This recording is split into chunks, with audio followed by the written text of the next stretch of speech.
তো চলে এসেছি গণেশ কেক ফ্যাক্টরির সামনে।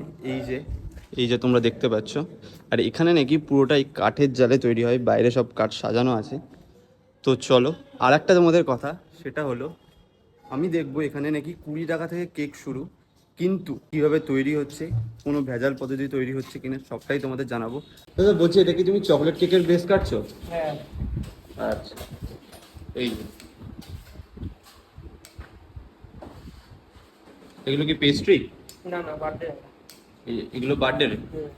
আচ্ছা, বলছি এটা কি করছো গো? Hello, garnishing. ডিমটা মোটামুটি ইলেকট্রিকের সাহায্যে ফাটানো হচ্ছে। এই যে রসমালাই ফ্লেভার। আচ্ছা, এটা ফ্লেভার দিচ্ছ তাই তো? আচ্ছা, আচ্ছা, এলাচের গুঁড়ো। এলাচ গুঁড়ো যাচ্ছে তাই তো? এবার এটাকে মিক্স করা হচ্ছে। দাদা তুমি কি